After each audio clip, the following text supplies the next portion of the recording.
முதலமைச்சர் மு.க.ஸ்டாலின் மூத்த அமைச்சர் ஒருவருக்கு துணை முதலமைச்சர் பதவியை வழங்க வேண்டும் என தேமுதிக பொதுச் செயலாளர் பிரேமலதா வலியுறுத்தியுள்ளார். மின் கட்டண உயர்வு மற்றும் ரேஷன் பொருட்கள் தட்டுப்பாட்டை கண்டித்து தமிழ்நாடு முழுவதும் தேமுதிகவினர் போராட்டத்தில் ஈடுபட்டனர். திருவள்ளூர் செயலாளர் மின் கட்டண உயர்வை திரும்ப பெற வேண்டும் என பிரேமலதா வலியுறுத்தினார்.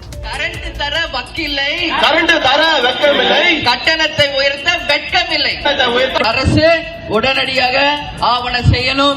தொடர்ந்து செய்தியாளர்களிடம் பேசிய அவர், தொடர்ந்து 3 முறை மக்கள் செய்த தவறால் மத்திய பட்ஜெட்டில் தமிழ்நாட்டிற்கு சலுகைகள் கிடைக்கவில்லை என கூறினார். நல்ல உடல் ஆரோக்கியத்தில் அவர் இருந்தால்தான் மக்களுக்கு நல்லது பண்ண முடியும். எனவே அவங்க மூத்த அமைச்சர்கள் எத்தனையோ பேர் இருக்காங்க, அவர்களுக்கு அவர் துணை முதல்வர் பதவியை கொடுக்கணும்னு சொல்லி தேமுதிக சார்பாக நாங்கள் கேட்டுக்கிறோம். காவிரியில் உரிய நீர் திறந்து விடாத கர்நாடக அரசை கண்டித்தும் போராட்டத்தில் முழக்கங்கள் எழுப்பப்பட்டன. மனநலம் பாதிக்கப்பட்டவர்கள் மற்றும் ஆதரவற்றவர்களுக்கான வளர்ச்சி திட்டங்கள் தொடர்பான 4வது சர்வதேச மாநாடு சென்னையில் நடைபெற்றது. மனநலம் பாதித்து தனித்து விடப்பட்டவர்களுக்கான சேவைகளை தனியார் பங்களிப்புடன் பன்யான் என்ற அமைப்பு மூலமாக அரசு செய்து வருகிறது. இந்த அமைப்பு சார்பாக சென்னையில் நடத்தப்பட்ட 4வது சர்வதேச மாநாட்டில் திமுக எம்பி கனிமொழி, மருத்துவத்துறை செயலாளர் சுப்ரியா சாகு, உணவு மற்றும் நுகர்பொருள் பாதுகாப்புத்துறை செயலாளர் ராதாகிருஷ்ணன், சிறப்பு திட்ட செயலாக்கத்துறை செயலாளர் டெரஸ், மூத்த பத்திரிகையாளர் இந்துராம் மற்றும் அமெரிக்கா, ஜெர்மனி ஆகிய நாடுகளைச் சேர்ந்த தன்னார்வலர்கள், மருத்துவர்கள் உள்ளிட்டோர் பங்கேற்றனர். மற்ற நாடுகளில் மனநலம் பாதிக்கப்பட்டவர்களுக்கான மருத்துவ சிகிச்சை மற்றும் மீட்பு முறைகள் குறித்து இந்த மாநாட்டில் ஆலோசிக்கப்பட்டது. மேலும் மனநலம் பாதிக்கப்பட்டவர்களுக்கு தமிழ்நாட்டில் செயல்படுத்தப்பட்டு வரும் திட்டங்கள் குறித்து விவாதிக்கப்பட்டது. Tamil Nadu is one of those rare states that accepts that there is a climate change issues and we have to deal with it and we have to protect the people. So same way, similarly, I think climate change also, I can see so many young people when you speak to them, they're very anxious about climate change issues, just not employment. தமிழ்நாட்டில் 90% ration கடைகளில் கருவிழி பதிவு திட்டம் நடைமுறைக்கு வந்திருப்பதாக உணவுப் பொருள் வழங்கல் துறை அதிகாரிகள் தெரிவித்துள்ளனர்.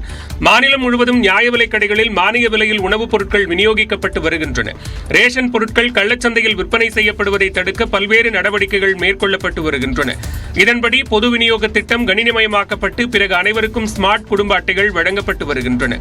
மேலும் பயோமெட்ரிக் முறையில் பொருட்கள் வழங்கப்படுகின்றன. ஆனால் இந்த திட்டத்தால் வயதானவர்களால் சரிவர தங்களின் கைரேகை பதிவு செய்ய முடிவதில்லை.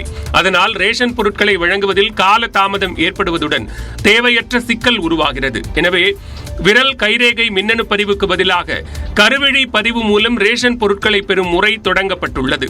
அதன்படி 90% ரேஷன் கடைகளில் கருவிழி மூலம் ரேஷன் பொருட்கள் விநியோகம் செய்யப்பட்டு வருவதாகவும் விரைவில் அனைத்து ரேஷன் கடைகளிலும் அமல்படுத்தப்படும் என்றும் உணவுத்துறை அதிகாரிகள் தெரிவித்துள்ளனர். பரபரப்பாக இயங்கும் சென்னை மெட்ரோ ரயிலில் கஞ்சா பாக்கெட்டை பிரித்து போட்டு அதை சிகரெட்டில் ரோல் செய்த இளைஞரால் பரபரப்பு ஏற்பட்டது. தமிழ்நாட்டில் மாணவர்கள் மற்றும் இளைஞர்களிடையே அண்மை காலமாக கஞ்சா பழக்கம் அதிகரித்து வருகிறது. இதனை கட்டுப்படுத்தும் வகையில் காவல்துறை பல்வேறு முயற்சிகளை எடுத்து வருகிறது. இந்த நிலையில் மக்கள் அதிக அளவில் பயணிக்கும் சென்னை மெட்ரோ ரயிலில் இளைஞர் ஒருவர் கஞ்சாவை பயன்படுத்தியதாக சமூக வலைதளங்களில் படங்களுடன் குற்றச்சாட்டு எழுந்துள்ளது. இதை தனது எக்ஸ் பக்கத்தில் பதிவிட்ட அதிமுக முன்னாள் அமைச்சர் ஜெயக்குமார், தமிழ்நாட்டில் தடை செய்யப்பட்ட போதைப் பொருட்களின் புழக்கம் அதிகரித்துள்ளதாகவும் சட்டம் ஒழுங்குக்கு சவால் விடும் வகையில் போதை ஆசாமிகள் நடந்து கொள்வதாகவும் விமர்சித்துள்ளார். கஞ்சா 2.0, 3.0, 4.0 என வெற்று விளம்பரம் மட்டுமே செய்யும் முதலமைச்சர் ஸ்டாலின் இனிமேலாவது சட்டம் ஒழுங்கு மீது கவனம் செலுத்துவாரா என்றும் ஜெயக்குமார் கேள்வி எழுப்பியுள்ளார். மத்திய நிதிநிலை அறிக்கையில் தமிழ்நாட்டை வஞ்சித்த பாஜக அரசை கண்டித்து வருகிற 27ஆம் தேதி மாபெரும் கண்டன ஆர்ப்பாட்டம் நடைபெறும் என்று திமுக அறிவித்துள்ளது. மத்திய நிதிநிலை அறிக்கையில் பாஜக மற்றும் பாஜகவின் கூட்டணி கட்சிகள் ஆளும் மாநிலங்களுக்கு மட்டுமே அதிக நிதி ஒதுக்கப்பட்டுள்ளதாகவும் மற்ற மாநிலங்களுக்கு எந்த ஒரு திட்டமும் நிதியும் ஒதுக்கப்படவில்லை என்ற குற்றச்சாட்டு எழுந்தது. இதுகுறித்து கருத்து தெரிவித்த முதலமைச்சர் மு.க.ஸ்டாலின், இன்னமும் தோற்கடித்தவர்களை பழிவாங்குவதில் குறியாக இருக்க வேண்டாம் என்று பிரதமர் மோடியை சாடியிருந்தார். மேலும் மத்திய நிதிநிலை அறிக்கையில் தமிழ்நாடு ஒட்டுமொத்தமாக புறக்கணிக்கப்பட்டிருப்ப கண்டிக்கும் வகையில் பிரதமர் மோடி தலைமையிலான நித்தி ஆயோக் கூட்டத்தில் பங்கேற்காமல் புறக்கணிப்பதாக முதலமைச்சர் மு.க.ஸ்டாலின் அறிவித்தார். இந்நிலையில் திமுக தலைமைக் கழகம் விடுத்துள்ள செய்திக்குறிப்பில் மத்திய நிதிநிலை அறிக்கையில் தமிழ்நாடு போன்ற மாநிலங்கள் மீது வன்மத்தை கக்கிடும் வகையில் அமைந்திருப்பதாக விமர்சிக்கப்பட்டுள்ளது. நிதிநிலை அறிக்கையில் மாற்றாந்தாய் போக்குடன் தமிழ்நாட்டை வஞ்சித்த பாசிச பாஜக மத்திய அரசை கண்டித்து ஜூலை 27ஆம் தேதி மாவட்ட தலைநகரங்களில் திமுக சார்பில் மாபெரும் கண்டன ஆர்ப்பாட்டம் நடைபெறும் என அறிவிக்கப்பட்டுள்ளது.